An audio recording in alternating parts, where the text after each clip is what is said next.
नमस्कार, आप देख रहे हैं खबर एक्सप्रेस। चलिए जानते हैं आज की 10 बड़ी खबरें। पीएम मोदी ने बिहार में शुरू की मुख्यमंत्री महिला रोजगार योजना। आपके दो भाई नरेंद्र और नीतीश जी मिलकर आपकी सेवा, समृद्धि और आपके स्वाभिमान के लिए लगातार काम कर रहे हैं। प्रधानमंत्री नरेंद्र मोदी ने बिहार में वर्चुअल मुख्यमंत्री महिला रोजगार योजना की शुरुआत की और शुक्रवार को 75 लाख महिलाओं के खातों में ऑनलाइन 10-10 हजार रुपए ट्रांसफर किए। उन्होंने कहा कि अगर देश में जन धन योजना के तहत 30 करोड़ से ज्यादा माताओं बहनों के खाते न खुलवाए गए होते तो आज ये पैसा उनके खाते में नहीं पहुँच पाता। पीएम ने कहा कि आज जो राशि भेजी गई है वे सीधा आपके खातों में जमा होगी और कोई लूट नहीं पाएगा। मोदी ने आगे कहा कि एक भाई तभी खुश होता है जब उसकी बहन स्वस्थ और परिवार खुशहाल हो। आज आपके दो भाई नरेंद्र और नीतीश मिलकर बहनों के लिए लगातार काम कर रहे हैं।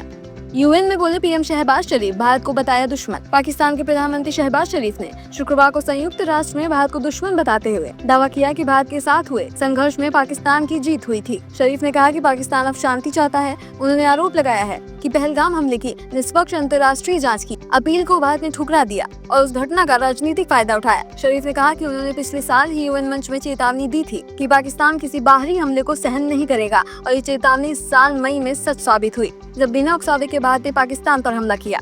राहुल गांधी को हाई कोर्ट से झटका, वाराणसी कोर्ट में चलेगा केस। कांग्रेस नेता राहुल गांधी को इलाहाबाद हाई कोर्ट ने बड़ा झटका दिया है। सिखों पर टिप्पणी मामले में अब उनके खिलाफ वाराणसी की कोर्ट में मुकदमा चलेगा।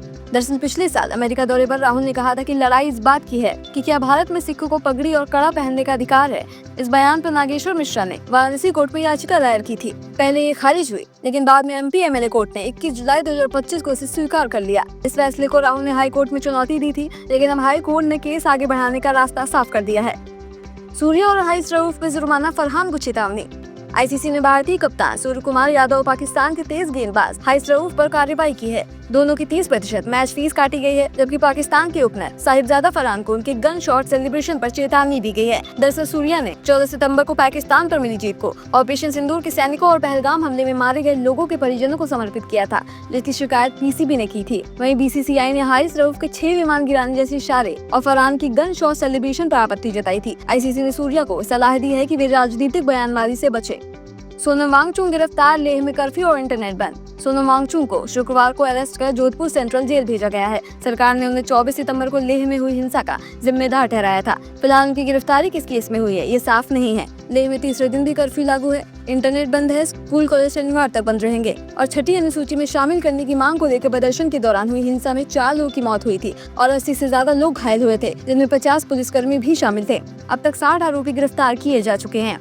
समीर वानखेड़े की मानहानि याचिका पर हाई कोर्ट की सुनवाई। शाहरुख खान के प्रोडक्शन हाउस और सीरीज बैट्स ऑफ बॉलीवुड के खिलाफ आईआरएस अधिकारी समीर वानखेड़े की मानहानि याचिका पर कल दिल्ली हाई कोर्ट में सुनवाई हुई। वानखेड़े का आरोप है कि इस सीरीज, जिसे आर्यन खान ने डायरेक्ट किया है, से उनकी छवि खराब की गई है। कोर्ट ने सवाल उठाया कि ये याचिका दिल्ली में सुनवाई योग्य कैसे है और समीर वानखेड़े को याचिका में संशोधन करने का समय दिया। भारतीय वायुसेना से MiG-21 की विदाई, 62 साल की सेवा का आनंद। भारतीय वायुसेना के पहले सुपरसोनिक फाइटर जेट MiG-21 को कल चंडीगढ़ में विदाई दी गई। Air chief marshal Amarpreet Singh ने इस जेट में अंतिम उड़ान भरी। अब ये जेट म्यूजियम में नजर आएगा। विदाई समारोह में रक्षा मंत्री राजनाथ सिंह मुख्य अतिथि रहे। उन्होंने कहा कि MiG-21 भारत रूस की दोस्ती और भारतीय वायुसेना की वीरता का प्रतीक है। ट्रंप का बड़ा ऐलान, ब्रांडेड दवाइयों पर 100% टैरिफ। अमेरिकी राष्ट्रपति डोनाल्ड ट्रंप ने ब्रांडेड और पेटेंट दवाइयों पर 100% टैरिफ लगाने का ऐलान किया है, जो 1 अक्टूबर 2025 से लागू होगा। ये टैक्स केवल उन्हीं कंपनियों पर नहीं लगेगा जो अमेरिका में दवा बनाने का प्लांट लगा रही हैं या जिनका कंस्ट्रक्शन शुरू हो चुका है। इससे पहले भारत पर 50% टैरिफ 27 अगस्त से लागू है, जिससे कपड़े, ज्वेलरी, फर्नीचर और सी फूड का निर्यात महंगा हो गया है। अब दवाइयाँ भी इस दायरे में आ जाएंगी। योगी कैबिनेट के मुख्य फैसले। मुख्यमंत्री योगी आदित्यनाथ की कैबिनेट ने 22 प्रस्तावों को मंजूरी दी है। आगरा एक्सप्रेसवे को गंगा एक्सप्रेसवे से जोड़ने के लिए 90 किलोमीटर का लिंक एक्सप्रेसवे बनेगा, जिसकी लागत लगभग 7,488 करोड़ होगी।